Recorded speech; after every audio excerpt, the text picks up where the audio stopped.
You're listening to Your Best Life, powered by MercyOne. Join us as we have a fun conversation with certified experts and physicians about health topics for you and your family. It's Your Best Life, our one purpose.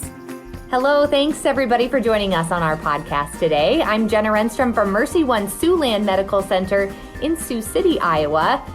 New year, new me. That's what everybody says, right? You probably heard it before or you've said it yourself. So today we're talking about wellness goals for the new year, 2022. And here to talk to us, one of our family medicine providers from MercyOne South Sioux City Family Medicine, physician Dr. David Ensz. Thanks for being here, Dr. Ensz. Yeah, Jenna, thanks for having me. I know that you're a wellness guy yourself. We're going to talk about exercise. We're going to talk about healthy eating.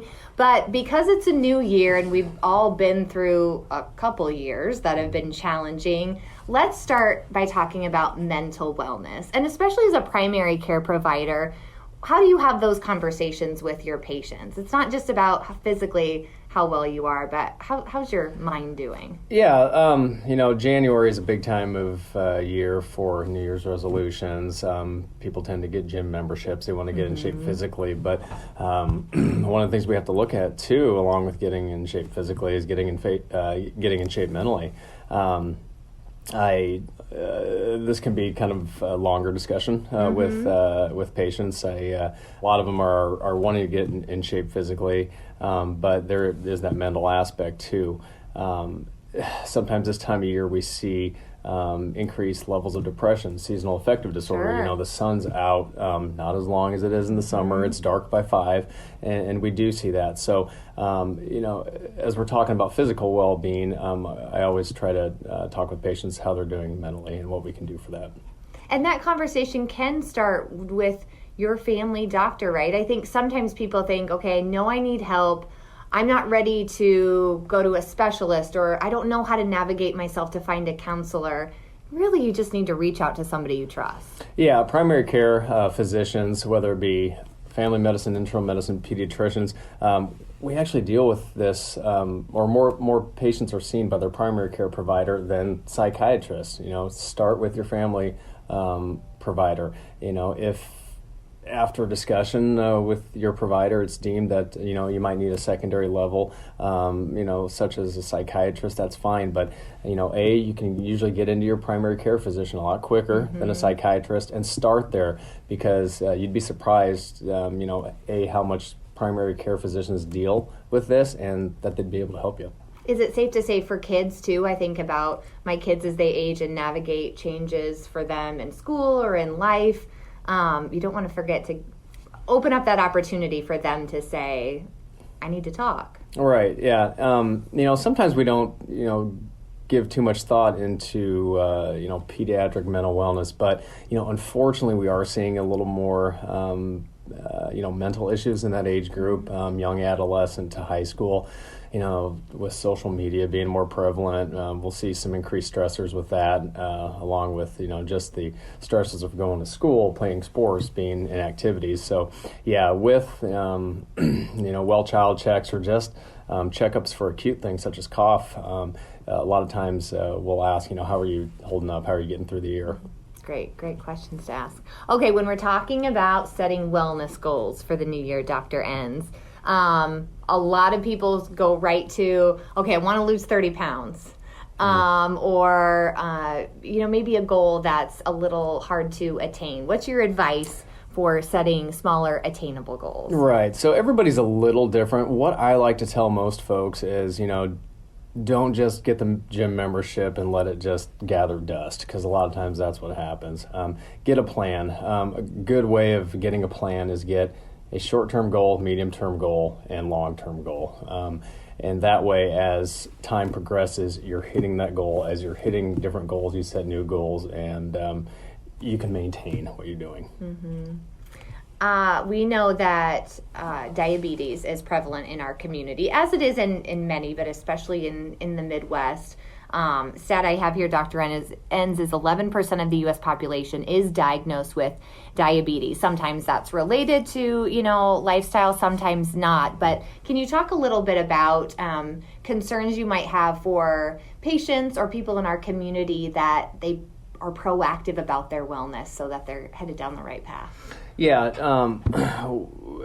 probably a third to half of my day is dealing with patients with diabetes. And a lot of that can be lifestyle related. Some of it can be hereditary, but diet, calories, weight is a big one to keep in check as far as risk factors for being diabetic. I think a good exercise plan along with a healthy diet, if you have any risk factors for diabetes, such as multiple family members, that's a key component to both controlling diabetes if it already exists or preventing it. What would your advice be to someone who has maybe been identified by their physician that they are pre-diabetic, that they're kind of going down that road? It makes me think of your advice to start with small attainable goals. What can we change? What healthy choices can they make? Yeah, if, we see a lot of pre-diabetes, if the blood sugar level's a little high, but they're not, full-blown diabetic. The best medicine for that is healthy weight, healthy lifestyle. We really don't, just in very select situations, do we prescribe a medicine for that. So that's when I have the talk with my patients. He'll say, all right, what's your weight now? What's your healthy weight? Let's get a short-term goal. Okay, ideally, let's lose 50 pounds eventually, but let's shoot for 10 pounds over the next 3 months. How are we going to do it? And it's a mixture of both, diet and exercise. So. What are those numbers or those tests that you use to analyze a person for or evaluate where they are, whether it's diabetes or just other health risk factors? Yeah, there's a lot of different tests we can do to kind of tease out if somebody's pre-diabetic, impaired fasting glucose, actual diabetes.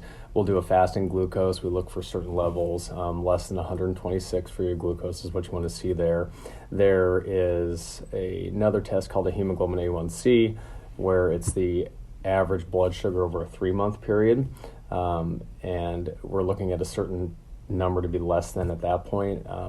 If any of those numbers are elevated, I have a discussion with the patient and say, hey, this can get worse. This can progress. We need to do something right now as far as what the risk factors are that we can control: weight, physical activity, diet. Do you enjoy working with that patient to educate them about what those tests mean and their outcome? I think sometimes when we go to our physician, we think, we know you're a busy guy. The clinic's calling now. Just kidding. No, it's my wife. What I want to make sure people know is that they can have these conversations with their physician about what tests are you ordering and why. And then when the results come, that's really a discussion that you have as partners, right, with your patient? Yeah. I can prescribe 5 medicines to a patient, and if you're not going to take them, guess what? That's 0 medicines that I'm actually prescribing. So it's a little discussion. I'll put my 2 cents into it and say, hey, Mrs. Smith, this is where we're at with your labs. We need to do this approach, but talk with me. How are we going to get you to be at a healthy weight? Get some regular exercise in. What's going on in the diet here? Is it something as simple as, you're drinking 6 regular Cokes a day, and you can cut back on that, and boom, that's a 5-pound weight loss in 3 weeks. So being a physician is more than just kind of throwing pills at somebody for a condition, even though sometimes it kind of seems like that. But no, it's when we're talking about overall health, diabetes, a lot of other things too, hypertension, bad cholesterol, it really we can take a really aggressive diet and exercise approach and avoid medicine. That's great. Let's talk more about exercise. You mentioned, and we know people love to sign up for those gym membership deals at the beginning of January. They don't do much good if you don't then really take use of them. But what would your advice be to just start that journey? Yeah, so A, get the membership to begin with, but B, get a plan. It's, exercise along with a lot of things is really habitual. Work it into your schedule. Make it become a part of your day. The second you kind of break away from that routine, then that's when, Planet Fitness gets their $20 a month for you not coming any days, right. So yeah, just really make it a part of your routine, whether it's an early morning workout, which I refuse to do, but some people can do those really well. I tend to be a later in the day guy, but just make it, just like you eat lunch every day, say I'm going to get to the gym every day. Don't they say it takes, 28 days to establish a new habit? I mean, so you have to really look at a full month where you're committing to finding what time of day works for you and then just stick with it. Yeah, absolutely. There's actually an area in the brain, there's a lot of areas in the brain that control habits, but there is one that is exercise specific, that when you do it enough, it becomes routine and your brain just operates at a different level. So you got to activate it. Absolutely. It may not even be activated. Yeah. What's your workout of choice? I have gotten into CrossFit. That's mostly to keep up with my wife. She really got into it. And so we'll go to one of the CrossFit gyms in Sioux City. We put some CrossFit equipment in our basement when I can't get to the gym. But yeah, it's that's kind of what I found for me. Kind of keeps it kind of fresh and different workouts, and I've tried to make a habit of it every day to do a little workout there. It's so important to just find what's going to feel like something you want to go do. I mean, some people that's CrossFit, some people are runners, that's not me, but just finding that thing that you maybe look forward to eventually, that you look forward to doing every day, right? Yeah, exactly. Do something that's sustainable. Don't do bicep lifts every day. I mean, your biceps might look good, but you're going to get bored with that. And it is probably a good idea for almost every age group to mix both aerobic and resistance training. You don't have to do it on the same day, but if you run one day, do some resistance training at a different day, especially as we get older. As we're looking at preventing conditions such as osteoporosis, we've found that resistance training is almost as good as adding medicines to prevent osteoporosis. Yeah, so if you're one of those people who you walk your 4 miles every day, that's great. Find some resistance training to do. That's going to give you some additional health benefit.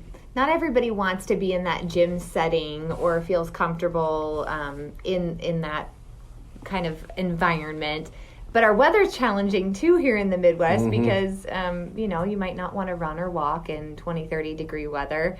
Any advice for just people moving their body if those things don't work for them? Yeah, and I mean, I can relate. If it's less than 60 degrees, I don't step outside to take a run, and I'm a runner occasionally. There's a huge market for at-home exercise equipment. During the pandemic, I mean, it was near impossible to find a dumbbell, but I think things are getting a little better that way. If you've got the room in your house to put a treadmill, they're getting more interesting now, and kind of, you can get treadmills that have, virtual workouts where everything's different. You can run on some road in Spain someday and then, somewhere in Mexico. So it kind of keeps it fresh. So if you're kind of new in the running scene, treadmills are a little more exciting than they've been back in the day. Very true. We talked about, some of the patients you might see that have other ailments with their body. Might be hard to get out for even a walk sometimes. What would your advice be to those folks? Maybe they have some joint pain or some lingering injuries, but still know they need to move. Right. Non-resistance exercises would be a good start with them, the pool type stuff. Resistance bands are kind of a big thing right now that, you can get them at, Walmart or any store or Shields, where you kind of stand on a band and you can do curls, a little resistance that way. You can turn it into squats. And a lot of times if you've got joint aches, if you start moving it more, and it's going to get, a lot of times you'll see that the pain gets better just by movement, but also if you start doing more of that, you're going to probably lose a little weight, and then a lot of times folks will know that, hey, my joints don't hurt as much. Sure. Sometimes is that as simple as I'm going to take the stairs instead of the elevator, or park a little further away. Do those really make a difference when if you just need to get your goals down to something that's manageable that day? If you can implement any kind of those techniques during the day, you mentioned parking farther away. There's some data that shows if you get more than 11,000 steps in a day. I know the goal on everybody's phone and watch is 10,000, but they actually had a study over in Europe that said if you get over 11,000 steps a day, your risk for cardiovascular disease drops like exponentially. Wow. And that's just steps. That is just steps. So yeah, park a little farther away if you can avoid it. Great. Let's talk about sleep. How big of a factor is sleep in our overall wellness? And I would say this speaks to both physical wellness and mental wellness. Yeah, it's huge. Sleep, literally, I mean, there's probably not a medical condition that's not exacerbated for the worse, for lack when somebody's not getting good sleep. And then the mental aspect of it, we see a lot of just pure mental disease, depression, anxiety, just because of lack of sleep or not getting the good rested sleep, whether it be from somebody waking up a lot at night, somebody not getting to sleep for several hours, or say somebody's got untreated sleep apnea. What's the best way to get into a good sleep routine, or how do you assess if your patient needs something more? It's a good, if you find yourself at the physician's office with talking about sleep, that's a good discussion to have with him. Before that, maybe take a good inventory of what you're doing lifestyle-wise. If you're having 4 cups of coffee after dinner, that's caffeinated coffee. That's an easy one. Still, if you're watching TV late and you're getting amped up on that, but take a look at that. There are some, it's a long discussion not a long one, but it's an in-depth discussion with the physician, because there's so many things that can impact sleep, and your physician would be able to talk with you through some of the things and some of the things that can be done. Great. Yeah. Well, as we wrap up our conversation, we talked about it a little bit earlier, Dr. Ensz. It was your making New Year's resolution. Let one of them be to keep up on those wellness checks and check in with your primary care provider. Just can't underscore enough. If you have a wellness goal, there's people around you that can help.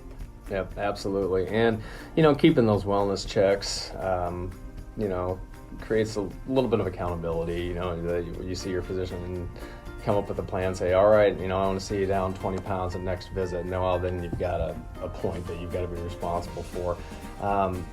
Speaking of accountability, do it with a partner, spouse or a friend, because, on those days you don't feel like working out, Sure. They're calling you and say, hey, let's go to the gym, and then that kind of circles back on itself. Good. Well, Dr. Ensz, we always appreciate your expertise. I'll cheer you on next time I see you running in the neighborhood. All right. Okay? Not below Deal. 60 degrees. No, not below 60 degrees. Thanks so much for listening, and have a great new year.